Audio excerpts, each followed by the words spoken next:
Good morning students.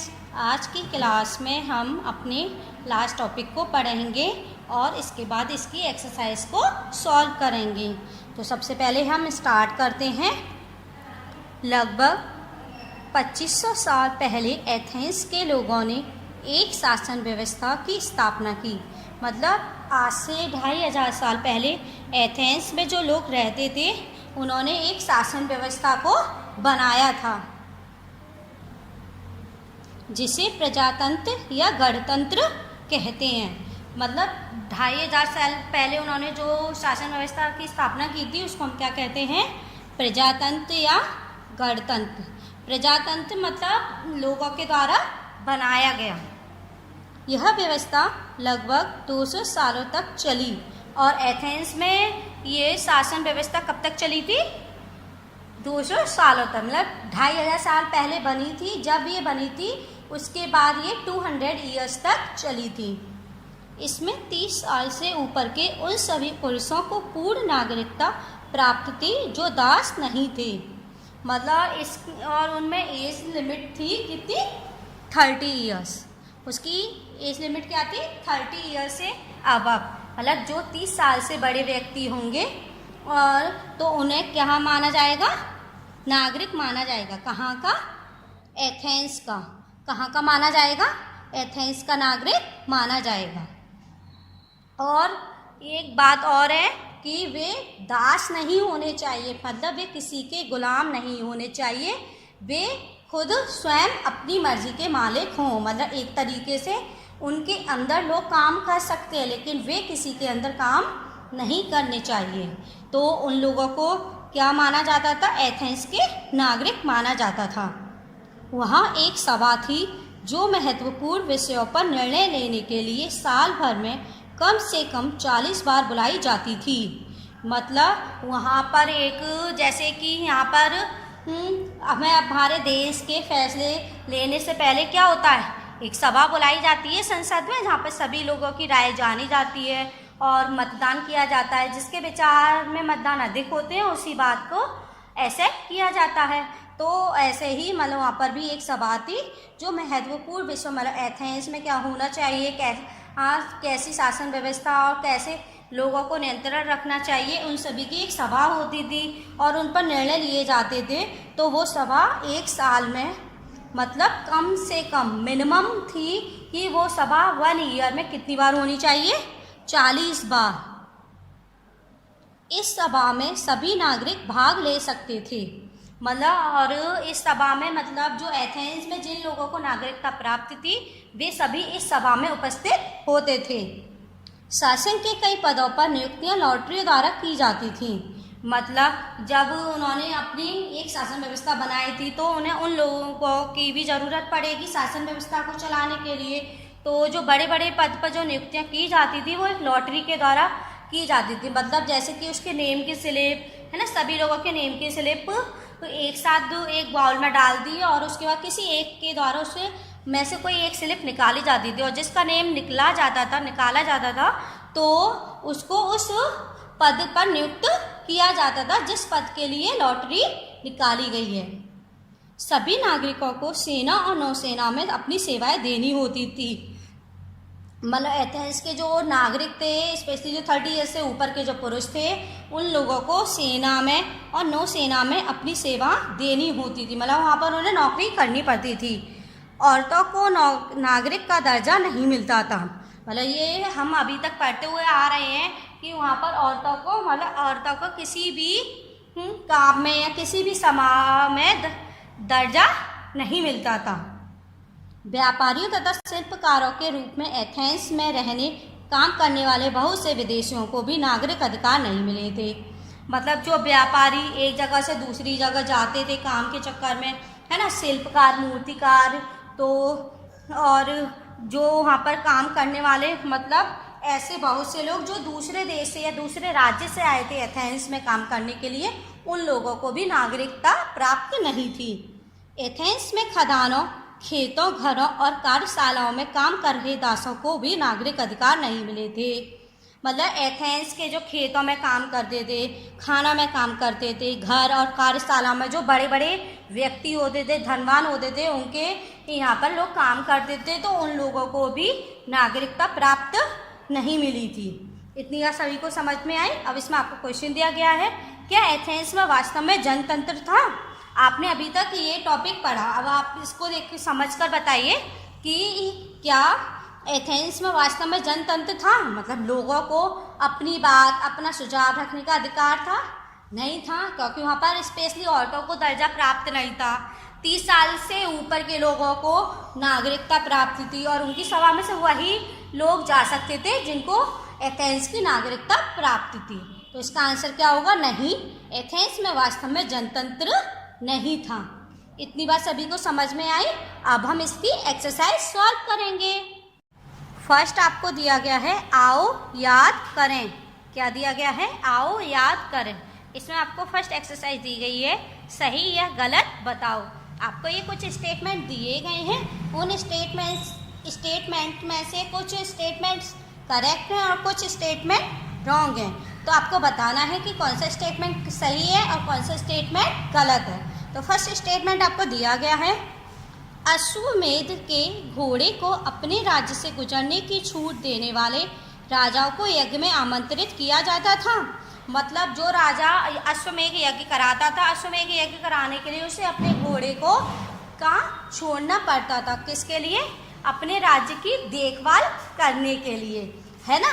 तो वह घोड़ा जिस राज्य में से निकलता था, तो उस राज्य में से जो उस राज्य का जो राजा था, उसको अगर वो छूट दे देता था तो उस घोड़े को निकलने के लिए, तो उससे यज्ञ में आमंत्रित किया जाता था। यस या नो? बताइए क्या था? यस। अगर वो उसे अगर वो उस घोड़े को अपने राज्य में से गुजरने नहीं देता था, तो उसे उस राजा से युद्ध करना पड़ता था। ये हमने पढ़ा था।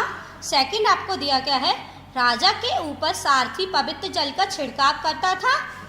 बताइए, जो राजा का सारथी मतलब जो उसके रथ को चलाता था, तो वह व्यक्ति राजा के ऊपर पवित्र जल मतलब जैसे गंगा जल का छिड़काव करता था। यस या नो? नो। कौन करता था? पुरोहित। थर्ड आपको दिया गया है, पुरातत्वविदों को जनपदों की बस्तियों में महल मिले हैं। बताइए, जो पुरातत्वविद मतलब जो इतिहास का अध्ययन करते हैं, उन्हें जनपद में मतलब जनपद है उसकी बस्तियों में महल मिले थे। यस या नो? नो, क्योंकि उन्हें जो महल मिले थे, जो किले मिले थे, वो कहाँ मिले थे? महाजनपद में। फिर आपको दिया गया है फोर्थ स्टेटमेंट, चित्रित दूसरे पात्रों में अनाज रखा जाता था। मतलब जो काले रंग के पहले स्लेटी रंग के मिट्टी के बर्तन बनाए जाते थे, उन पर काला रंग किया जाता था, फिर उस पर डिजाइन बनाई जाती थी। वो कौन से होते थे? चित्रित दूसरे पात्र। उनमें अनाज रखा जाता था? नो, क्योंकि वो किसी स्पेशल ओकेजन मतलब किसी विशेष अवसर पर विशेष अतिथियों में उसमें भोजन कराया जाता था। तो ये हमारे स्टेटमेंट क्या होगा? रॉन्ग होगा। लास्ट आपको दिया गया है, महाजनपदों में बहुत से नगर किलाबंद थे। मतलब महाजनपद में जो कुछ नगर ऐसे थे जो जिनको चारों तरफ से बंद किया गया था, वो चारों तरफ से बंद थे। यस या नो? यस, क्योंकि उन्हें इसलिए बंद किया गया था ताकि दूसरे राज्य के राजा उनके राज्य पर हमला नहीं कर सके। इतनी बात सभी को समझ में आई? देखिए, इसमें आपको क्वेश्चन नंबर 2 में क्या दिया गया है, नीचे दिए गए खानों में निम्नलिखित शब्द भरो। ये आपको कुछ वर्ड्स दिए गए हैं, इनको आपको इस फिलअप में फिल करना है। तो देखिए कैसे करेंगे। पहले दिया गया है आपको आखेटक, संग्राहक।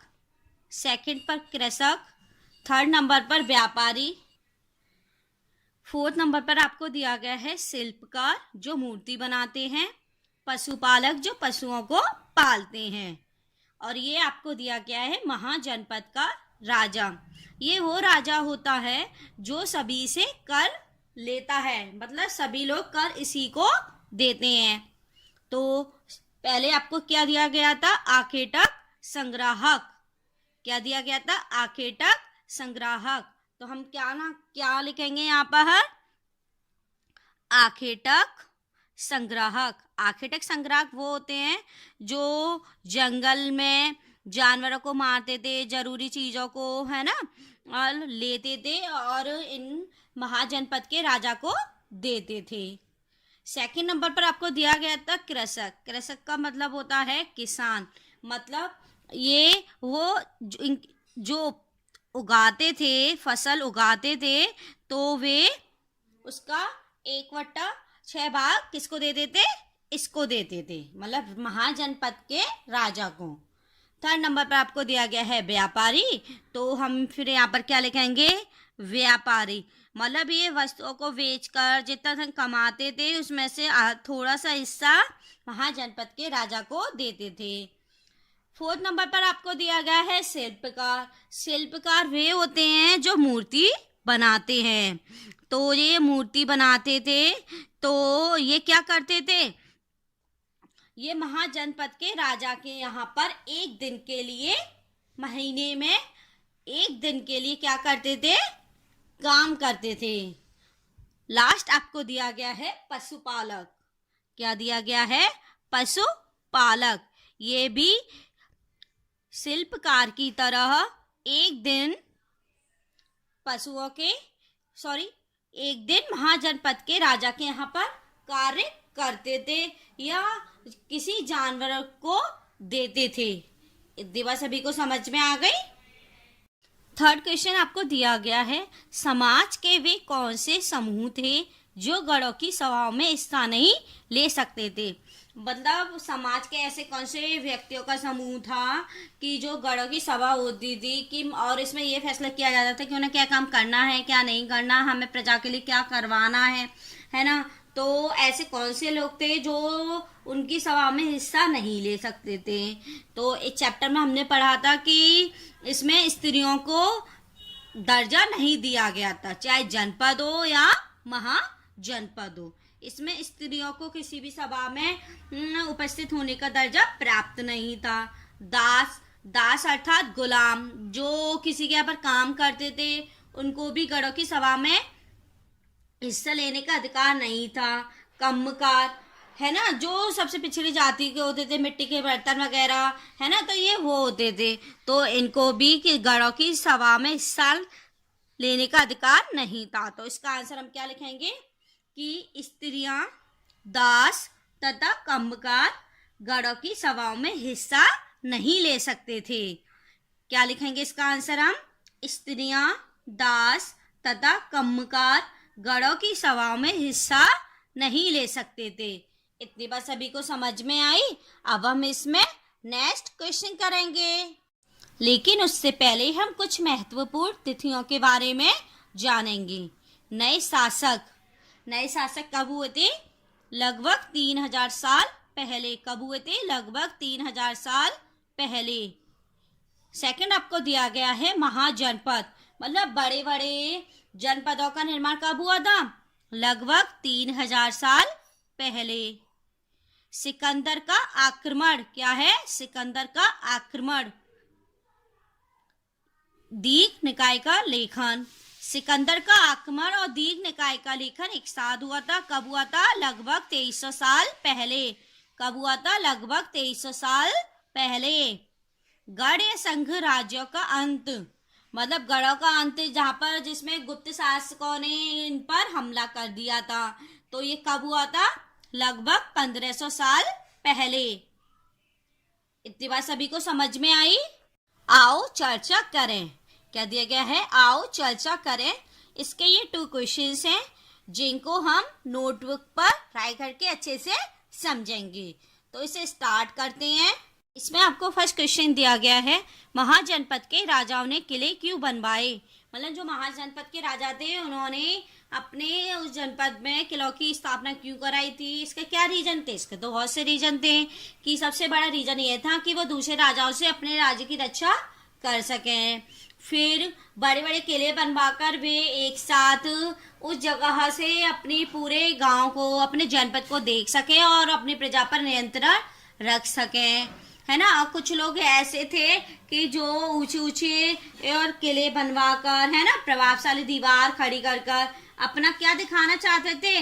शक्ति का प्रदर्शन भी करना चाहते थे कि वे कितने समृद्धिवान और शक्तिशाली हैं। इतनी बात सभी को समझ में आई। और हम इसे अब कैसे राइट करेंगे, तो देखिए, महाजनपद के राजाओं द्वारा किलों के निर्माण करने के प्रमुख कारण निम्नलिखित हैं। नंबर 1, राजा बाहरी राजाओं के आक्रमण के भय से अपनी सुरक्षा के लिए किलों का निर्माण करते थे। ये मैंने अभी आपको बताया था ना कि क्या होता था कि वे बाहरी राजाओं के आक्रमण के भय से किलों का निर्माण करते थे जिससे वे अपनी सुरक्षा रख सकें। सेकंड नंबर पर आपको दिया गया है, कुछ राजा अपनी शक्ति तथा समृद्धि का प्रदर्शन करने के लिए किलों का निर्माण करते थे। ये भी मैंने आपको बताया था कि वे ये दिखाना चाहते थे सामने वालों को कि वे कितने भैरवशाली और कितने शक्तिशाली हैं। इसका क्वेश्चन नंबर 1 आपको समझ में आया। अब इसके बाद हम इसका क्वेश्चन नंबर 2 करेंगे। इसमें आपको क्वेश्चन नंबर 2 दिया गया है, आज के शासकों के चुनाव की प्रक्रिया जनपदों के चुनाव से किस तरह भिन्न थी। मतलब आज हम शासक का, मतलब आज के ज़माने में शासक तो होते नहीं है, लेकिन आज के ज़माने में हम किसी का भी चुनाव करते हैं उनका, तो उसकी प्रक्रिया किस तरीके से जनपदों के चुनाव से अलग थी। तो देखिए, आज शासकों का चुनाव आम जनता द्वारा मतदान के माध्यम से किया जाता है। मतलब आज हम चाहे प्रधानमंत्री चुने, मंत्री चुने है ना, तो क्या होता था कि उनका चुनाव हम कैसे करते हैं, मतदान के माध्यम से। परंतु जनपदों में कुछ लोग बड़े बड़े यज्ञों को आयोजित कर राजा बन जाते थे। और जो जनपद हुए है ना, तो उसमें जो राजा कैसे बनते थे, जैसे उन्होंने अश्वमेध यज्ञ करवा लिया और अगर उनके घोड़े को किसी ने नहीं रोका तो, और किसी से उन्हें युद्ध नहीं करना पड़ा, तो एक तरीके से उनको ही शक्तिशाली मान लिया जाता था। और वही राजा उस गांव का या उस जनपद का, उसी को राजा मान लिया जाता था। इतनी बात सभी को समझ में आई। बच्चों, अभी हमने आओ चर्चा करें कि क्वेश्चन आंसर किए थे। अब हम आओ करके देखें। मतलब ये आपको 3 क्वेश्चंस दिए गए हैं, इसमें हमें अपने सुझाव बताने हैं। तो देखिए, क्वेश्चन नंबर 1 को हम नहीं करेंगे, ठीक है। अब इसका जो नेक्स्ट क्वेश्चन दिया गया है वो क्या दिया गया है, प्रश्न 2 के उत्तर में बताए गए समूहों में से कौन से समूह आज भी कर देते हैं। जब जो हमने जो फिलअप में जो क्वेश्चंस किया था, ये वे व्यक्ति थे जो कर देते थे। किसको देते थे वे कर? महाजनपद के राजा को देते थे। तो बताइए उनमें से ऐसे कौन से व्यक्ति हैं जो आज भी, आज के वर्तमान समय में भी कर देते हैं। तो बताइए कौन कौन से हैं, उनमें कौन कौन से व्यक्ति कर देते बताइए। उनमें देते हैं व्यापारी, शिल्पकार और पशुपालक। कौन कौन देते हैं? व्यापारी, शिल्पकार और पशुपालक। तो इसका आंसर हम क्या लिखेंगे कि व्यापारी, शिल्पकार और पशुपालक समूह आज भी कर देते हैं। इतनी बात सभी को समझ में आई। फिर इसमें आपको लास्ट क्वेश्चन दिया गया है, प्रश्न 3 के उत्तर में बताए गए समूहों में किन किन को आज मतदान का अधिकार प्राप्त है। अब इसमें बेटा आपको क्वेश्चन नंबर 3 क्या दिया गया था, आपको क्वेश्चन नंबर 3 दिया गया था कि समाज के वे कौन से समूह थे जो गणों की सभाओं में हिस्सा नहीं ले सकते थे, है ना। तो उसमें क्या था, स्त्रियां, उसका आंसर क्या था, स्त्रियां, है ना, दास तथा कम्मकार, जो किसी भी सभा में हिस्सा नहीं ले सकते थे। लेकिन आज के वर्तमान समय में चाहे व्यक्ति छोटा हो, बड़ा हो, अमीर हो, गरीब हो, सभी को मतदान देने का अधिकार है। तो इसमें हम क्या लिखेंगे कि स्त्रियां, दास, कम्मकार समूह को आज मतदान देने का अधिकार प्राप्त है। तो इसका आंसर हम क्या लिखेंगे, बताइए क्या लिखेंगे, स्त्रियां, दास तथा कम्मकार गणों को आज मतदान करने का अधिकार प्राप्त है। इतने बार सभी को समझ में आई। तो बच्चों, आज की क्लास में आपने क्या क्या सीखा, आपने एथेंस के बारे में जाना, है ना, इस चैप्टर की एक्सरसाइज को अच्छे से समझा। तो बच्चों, आपका आज का होमवर्क है कि आपको चैप्टर 5 की एक्सरसाइज और महत्वपूर्ण तिथियों को लर्न करके अपनी हिस्ट्री की नोटबुक पर नीट एंड क्लीन राइट करनी है। Okay, bye.